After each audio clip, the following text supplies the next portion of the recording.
In this video, it's a properly Hubnut van. This is a 2003 LDV Convoy.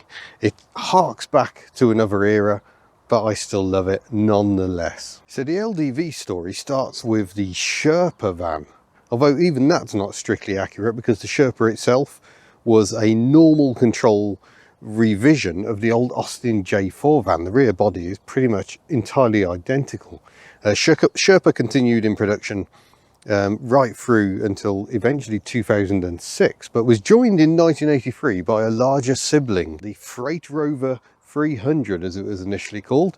Latterly it was revised to become the 400, which this number plate attests to, and then it became this facelifted version, the Convoy, with this reworking of the front lights, the grille and the wipers by no less than Ogle, the design consultancy that brought us so many reliants over the years. But the Convoy really was a desperate attempt, added by the user, they wouldn't have had that from new, to extend the life of this really rather elderly van design.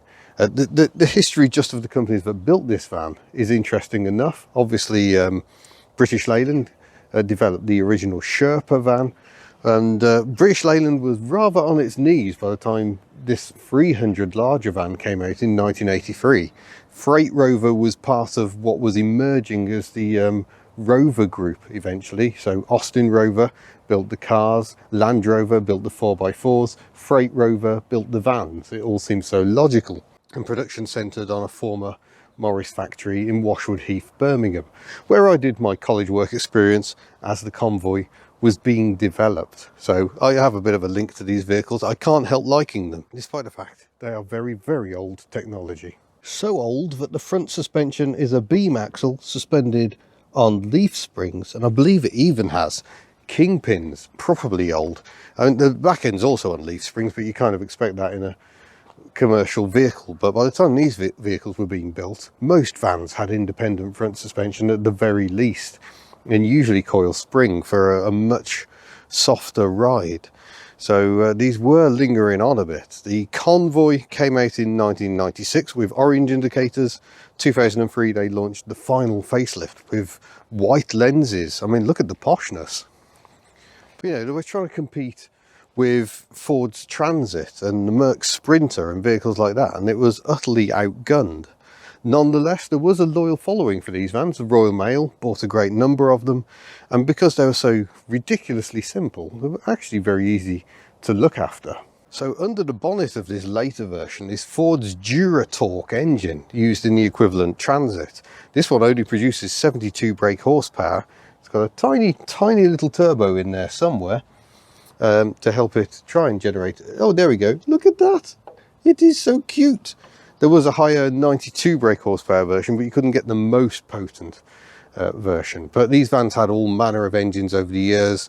The LDV 400 famously used a Peugeot 2.5 litre diesel engine in non-turbo or turbo forms. So eventually the van division found itself kicked out of the Rover group, and it was taken over by DAF trucks, and the vehicles became known as Leyland DAF.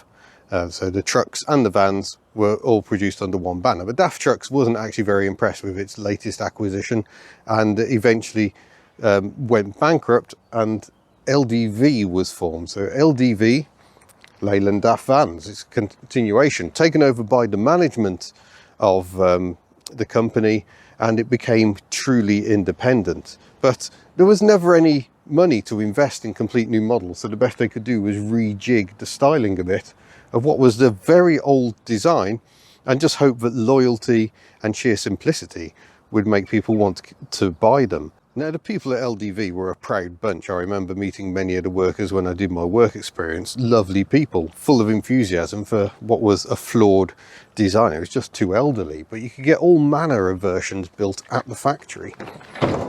This one would have been a minibus originally, and it would have had upholstery like this from new, but this is actually a bench out of a smaller pilot post bus, I think. So it has been rejigged. It's a camper in the back.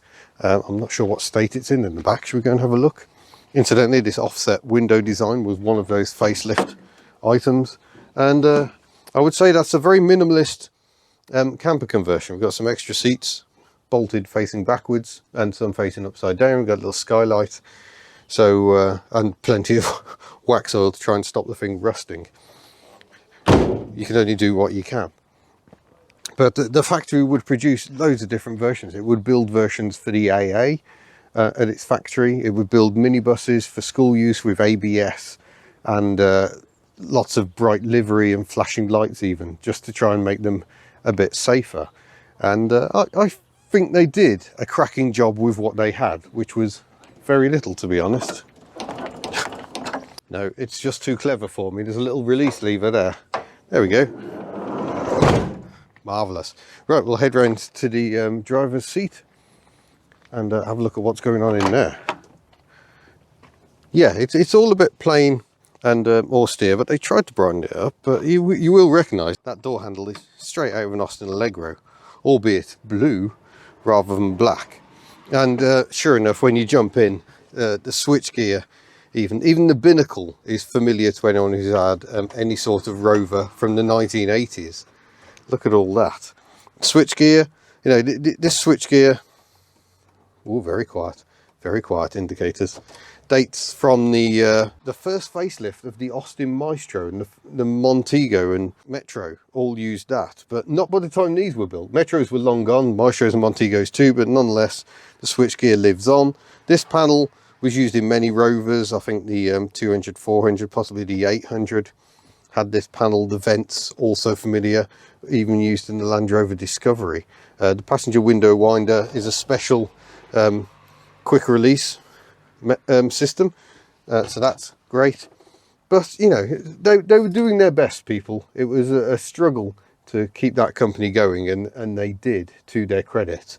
Eventually in 2006 the Convoy and Pilot were finally replaced by the Maxus, which was an odd development with Daewoo, which then went bust, and LDV vans ended up with just the Maxus. And I think Gaz in Russia somehow ended up getting involved as well. All very strange, but alas, too little too late. Eventually LDV did go to the wall, but none of that really describes how this vehicle drives. So let's get you mounted up and we'll find out. Yeah, it's a little agricultural, especially for 2003, but the gearbox and the gear lever itself are straight out of a Ford Transit. And to be honest, I don't think that's a bad thing. So these vans were always a bit parts bin, right from their very inception. Actually, once you get underway, oh, that's fifth. Third and fifth, very close in this gate. It's actually reasonably smooth. I think the drivetrain actually is very smooth. I think what actually lets it down is that suspension. These springs are never going to offer the most composed of rides. Again, different versions were available. You could have long wheelbase, short wheelbase. This is the shortest wheelbase on the Convoy, but it's got dual rear wheels because it was a minibus. So carrying all those very heavy school children. The Wagon Load of Lime, there's a name for a pub. So like I say, huge numbers of these were used by Royal Mail to ferry the post around. Third really is very hard to find, and that's not an LDV thing, that's a Ford thing. But it's very interesting because the same chap owns the Ford Transit Flare side you will have seen recently.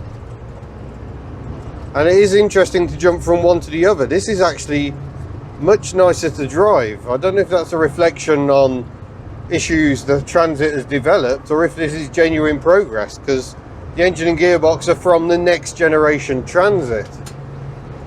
And it feels very sprightly for a claimed 72 brake horsepower, I must admit. You know, we're pulling uphill now at the 50-mile-an-hour speed limit I must obey in a large vehicle like this. And yeah, it's just really, really smooth for a modern diesel engine. Far smoother than, say, Peugeot's HDI engine used in the Boxer, which cackles horribly. This really does feel surprisingly decent. There's a bit of slop in the steering, and occasionally you get a bit of a wobble. I have driven some of these which with what I assume was worn kingpins that have a horrible steering shimmy, but this feels smooth and tight. And because it was a council minibus, it would have been looked after very well, and I think that shows. It just feels really pleasant to drive. And out on the open road, yeah, it's a joy.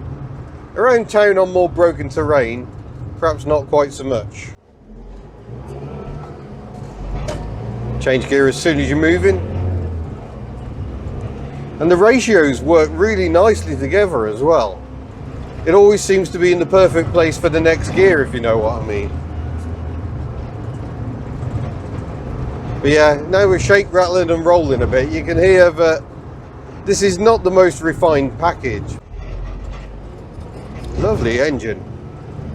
These engines get slated quite a bit, but it's actually, I think, quite joyous to use. There's such character in these vans, and that's something you definitely don't get in some of the more modern vehicles. For the early 21st century, this is hilariously bad in many ways, but nonetheless, it does the job, and I think it does it with, yeah, with good character. Certainly a lot more eager than that Transit was, but I suspect something was slightly wrong with that Transit. It wasn't giving its all. This pulls really nicely, and we're doing 50 miles an hour. It feels fine. Better do a windscreen wiper test. And a pretty decent effort, I must say. Massive overlap. No triangle of doom concerns here. But what I will say is I prefer the look of the wipers on the 400. I consider these a retrograde step. They also suffer horribly from spindle wear and tend to go off the edge of the windscreen, so these ones are actually doing a really good job. The brakes aren't superb, I will say, but they're good enough. And that was one of the things that limited the power output. They were developing larger V8 engines for these for use in ambulances, but by then the ambulance trusts were getting a bit fed up with a single figure fuel economy. So when things like the Mercedes Sprinter came along that were quick and economical comparatively, LDV fell by the wayside, and that was an important customer base gone right there. Apparently the ambulances also had a 4-speed auto, just to really make sure they did no economy at all. But you know, it drives well enough. It handles pretty tidily. Given how ancient the underpinnings are, I think it handles really well. At least spring technology didn't stand still, it did evolve. And I think this rides pretty well, actually. Also means it's tough as old boots.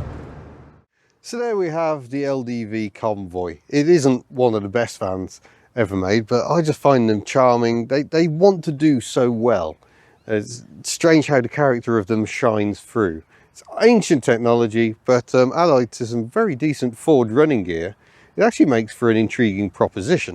You do have to watch for rot, obviously, as with pretty much any van of this era. Fords, Sprinters, they all rust. So thank you very much for watching. Don't forget you can head to the Hubnut store and buy lovely merchandise. And I'll see you in a future video. Farewell.